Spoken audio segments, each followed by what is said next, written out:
Hey Kings of Dragons, Dragon King 551, and today we're going to talk about relationships. It depends on the situation.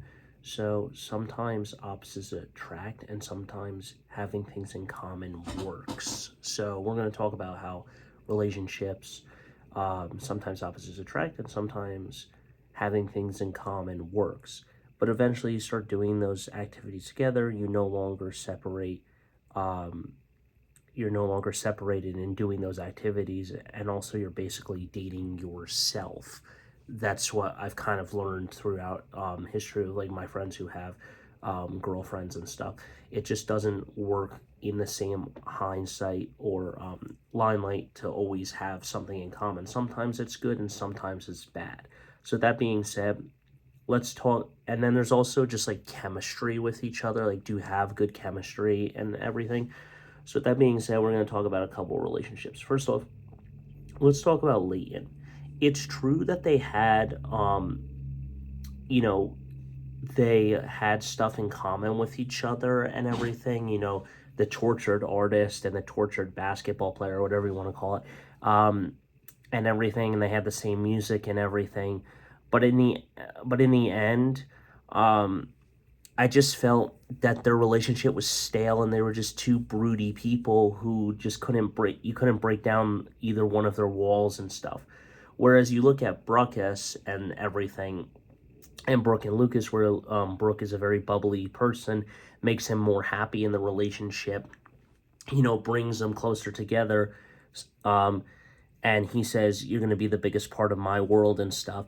And they bring what she likes and shows it to him, and then he gets into it, and what he likes and shows it to her and stuff, and it works better. Delana, I don't really feel that it's bad, but it just kind of, the chemistry there is good, but the whole opposite attractor stuff, it just didn't work for me on how it was just like Elena just started falling in love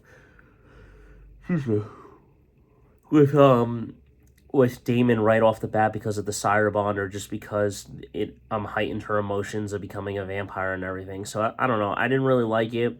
I felt that it just didn't work for me. Clearly is a straight up one.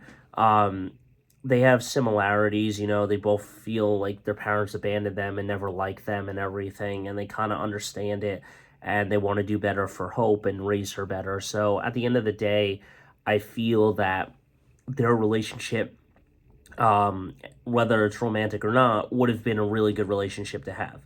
Harry and Jenny, it's pretty much straightforward. Henny, they like Quidditch, they have the stuff. Harry likes Ginny because she's kind of a badass and this independent person and has this fire inside of her.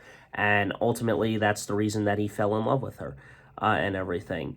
West Allen, this is one where it doesn't work for me because on the situation that sometimes opposites attract and sometimes having something in common works, it's just they didn't have anything in common with each other, and there was no chemistry there watching the show and everything because she just didn't understand his science or anything.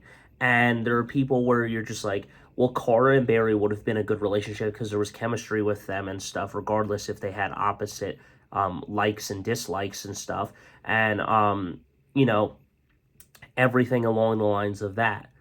And I just feel, or Snowberry was just better in a way as well, because Caitlin and Barry had a good relationship as well. But I don't know, I just feel like some of these relationships work better when sometimes the opposites don't attract and everything else.